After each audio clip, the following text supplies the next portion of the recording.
Kodandaram MLC పదవి ఏదైతే రద్దయిందో ఆయన మళ్ళీ తిరిగి నేను తీసుకొస్తానని చెప్పేసని ఈరోజు ఓయూ సాక్షిగా మళ్ళీ చెప్పడం జరిగింది. ఆయన ఇష్టం అమ్మా, ఎందుకంటే ఆయన ముఖ్యమంత్రి, ఆయన దగ్గర ఎమ్మెల్యేలు ఉన్నారు. కానీ గవర్నర్ కోటాలో మాత్రం ఎట్టి పరిస్థితులు ఇవ్వకూడదు, ఎందుకంటే ఆయన ఒక పార్టీకి అధ్యక్షుడు. అంటే ప్రతిపక్ష పార్టీ కుట్ర చేసిందని చెప్పేసి మాట్లాడు. కుట్ర ఏమన్నా సుప్రీంకోర్టు కుట్ర చేసినట్ట? ఇదివరకే చివాట్లు పెట్టింది రేవంత్ రెడ్డిని, అవసరమైతే పిలిపించి జైలు పంపుతామని చెప్పింది సుప్రీంకోర్టు. నేను ఢిల్లీకి వెళ్ళి ఇట్లనే మాట్లాడితే ఇప్పుడు కేసీఆర్ చెప్తే జడ్జీలు తీర్పిస్తారా? కేసీఆర్ గారి ఇన్ఫ్లుయెన్స్ ఏమన్నా పనిచేసిందా దాని మీద? అంటే ఆయన ఢిల్లీకి వెళ్ళడం టైం చూసి ఢిల్లీకి వెళ్ళినప్పుడు ప్రతిపక్ష పార్టీ కుట్ర చేసి ఆయన ఎమ్మెల్సీ పదవి తీయించేశారని చెప్పేసి ఆయన ఇప్పుడు ఇదే మాటను కంటెంప్ట్ ఆఫ్ కోర్టు కింద తీసుకొని 6 నెలల దాకా బయటికి రాకుండా జైల్లో పెట్టవచ్చు రేవంత్ రెడ్డిని. సుప్రీంకోర్టు నోటీస్కి ఎవరన్నా ఇది తీసుకపోతే సుప్రీంకోర్టు ఇచ్చిన తీర్పును గౌరవించాలమ్మా. మినిమం ఇంగిత జ్ఞానం లేనోడిని తీసుకుపోయి ఆ సీట్లో కూర్చోబెట్టారు. ఓటు చాలా విలువైంది. ఆ విలువను ఎట్లా వాడుకోవాలో మన తెలంగాణ ప్రజలకు అర్థం కాలే. కేసీఆర్ మీద కోపంతో తీసుకుపోయి ఆడ కూర్చోబెట్టారు. నాకు బూతులు రావు, ఎందుకంటే మా అమ్మ నాన్న నేర్పలేదు, లేకుంటే ఆయన మీద కూడా నాకు ఇష్టం వచ్చినంత కోపం ఉన్నది. బూతులు మాట్లాడాలని ఇక్కడ దాకుంది, కానీ ఆ బూతులు లేక నేను నీతోని మర్యాద మాట్లాడుతాను. 52సారి ఢిల్లీకి వెళ్ళడాన్ని ఏ విధంగా చేస్తారు? అంటే పార్టీ ఫిరంపు 52 సార్లు ఢిల్లీ వెళ్ళడాన్ని తెలంగాణ ప్రజలు అర్థం చేసుకోవాలి. స్వయం పాలన ఇక్కడ మన తెలంగాణకి ఏం కావాలనో మనమే తెలంగాణ బిడ్డలమే నిర్ణయించుకునే పరిస్థితి ఉండే, దాన్ని మంటల్లో కలిపి బూడిదపాలు చేసి ఆ స్వయం పాలన అనేది లేకుండా చేసి కాలరాచి ఓ ఢిల్లీ తొత్తును ఇవాళ మీరు ముఖ్యమంత్రిగా పెట్టారు. ఆ ఢిల్లీ పార్టీకి మీరు అధికారం ఇచ్చారు. ఎంత గొప్ప వాళ్ళు అంటే మన తెలంగాణ ప్రజలు తెలంగాణ కోసం ప్రాణం ఇచ్చిండ్రు, తెలంగాణ హక్కుల కోసం ప్రాణాలు సైతం పోరాడిళ్ళు.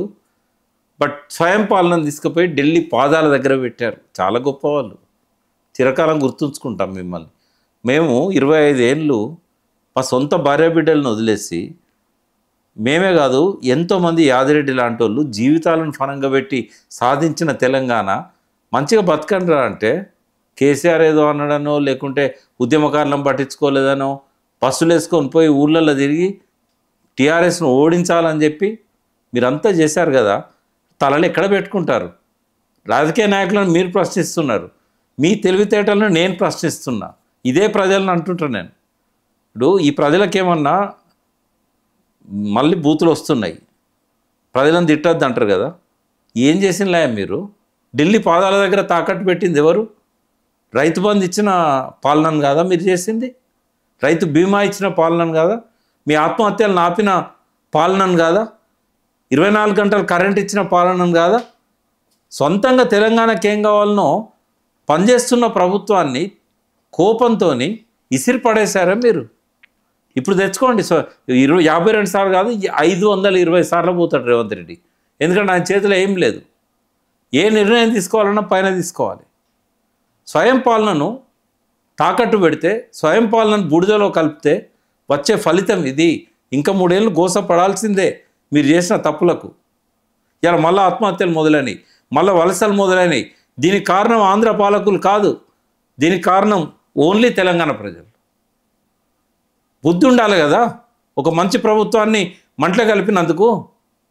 ఇప్పటికైనా రియలైజ్ అవుతున్నారో లేదో ఒక్కొక్కరి చెంపల్ని తమ చెప్పులతో కొట్టుకోవాలి. ఒక తెలంగాణ ఉద్యమకారుడు, లేకపోతే ఏమంటారు, ఇంకా చెప్పాలి అంటే మీ తెలంగాణ తెచ్చుకున్న తర్వాత ఈరోజు ఆ తెలంగాణ మళ్ళీ ఢిల్లీ కాళ్ళ దగ్గరికి వెళ్తుంటే మీ బాధ, మీ ఆవేశం చూస్తుంటే నిజంగా బాధ అనిపిస్తుందాం. ఎందుకంటే మంచి ప్రాక్టీస్ వదిలిపెట్టి నేను ఉద్యమంలోకి వచ్చా. ఎందుకంటే రైతులను కాపాడాలి, చచ్చిపోతున్నారు అని. నిజంగా ఆత్మహత్యలు చాలా వరకు ఆగిపోయినాయి, 90% ఆగిపోయినాయి. ప్రజలకు అర్థం కావాలి కదమ్మా. చిన్న చిన్న ఆవేశాలతోని ఆగమైపోయి తెలంగాణ రక్తంలోనే ఆగం ఉంటుంది. ఈ ఆగము మేధావులలో కూడా ఉంది. పదవులు ఇవ్వలేదని కొందరు, కేసీఆర్ తనకు అపాయింట్మెంట్ ఇవ్వలేదని కొందరు. ఉద్యోగాలు 1,60,000 ఉద్యోగాలు వచ్చినాయి ఏది ప్రభుత్వ రంగంలో, 26 లక్షల ఉద్యోగాలు ప్రైవేట్ రంగంలో వచ్చినాయి. ఇప్పుడు రేవంత్ రెడ్డి 2 ఏళ్ళలో ఎన్ని ఉద్యోగాలు ఇచ్చిండమ్మా? పోనీ అప్లపాలు చేసిండ్రు అన్నారు. పార్లమెంట్ సాక్షిగా 2.8 lakh crore అని చెప్పారు. 2,80,000 కోట్లు కేసీఆర్ అప్పు చేసిండు.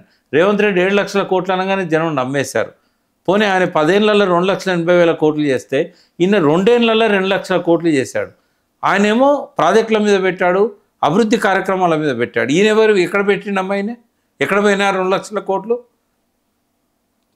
అంటే మనం పెట్టుబడి అనేది ప్రణాళిక పెట్టుబడులు పెడితే రిటర్న్ వస్తాయి. ఈయన ఎక్కడ పెట్టిండు? 1,58,000 కోట్లలో ఒక 6,000 కోట్లు మాత్రమే ఈయన పనికొచ్చే వాడి మీద పెట్టిండు. మిగతా 1,82,000 కోట్లు అనుత్పాదక రంగం అంటారు. మళ్ళీ రిటర్న్ రాదు అది. ఇది మనం చేతులారా మనం మన పాలనను మనం మంటలో కలుపుకున్నాం. ఒక తెలంగాణ వచ్చిన సంతోషాన్ని ఒక 10 ఏళ్ళు కూడా ఉండనియలేదమ్మా ఈ తెలంగాణ ప్రజలు. ఇక కోపం రాకపోతే ఏమవుతుందమ్మా? ఇక మేము చేయగలిగింది ఏంటి? బూతులు తిట్టలేం కదా. ఇప్పటికైనా సోయి తెచ్చుకోండి, మీ చెంపలను మీరే చెప్తూ కొట్టుకోండి అని అంటున్నా. నిజంగా నాకే బాధ అనిపిస్తుంది. కానీ ఒక్కటి మాత్రం చెప్పండి నాకు, కంచెల పాలన అన్నారు బీఆర్ఎస్ గవర్నమెంట్ ఉన్నప్పుడు, లేకపోతే కుటుంబ పాలన అన్నారు, లేకపోతే దొరల పాలన అన్నారు. మరి ఇప్పుడు ఏం కనిపిస్తుంది జనాలకి? మీరు చెప్పండి. పరాయి పాలన, కిరాయి పాలన ఇప్పుడు కనబడతాను. ఇట్లా మాట్లాడేటోళ్ళకి ఇప్పటికి కూడా బుద్ధి వస్తలేదమ్మా. ఇప్పుడు కూడా మైక్ పెట్టండి మీరు, గదే కచరా పాలన అంటారు, గదే కిరాయి పాలన అంటారు. అంత దగ్గర వాళ్ళే, తెలంగాణ ఉద్యమంలో పెద్ద గొప్పగా పోరాడిన వాళ్ళే. కానీ ఈ బ్రెయిన్కు ఈ నోటికి సంబంధం ఉండదమ్మా. ఎన్నిసార్లు చెప్పినా మీ ఆవేశాన్ని తగ్గించుకోండి, మీరు ఆలోచించండి, అడ్డమైన మాటలు మాట్లాడకండి. ఇప్పటికే బ్రష్ పట్టించిన నాయన మీరంటే చాలా దగ్గర వాళ్ళు. ఏం చెప్పాలి? మాతో పాటు భుజం కలిపి తిరిగిన వాళ్ళు, త్యాగాలు చేసిన వాళ్ళు. ఆ వాక్శుద్ధి లేదు, ఈ మెదడు పనిచేయదు. ఏం చేస్తాం?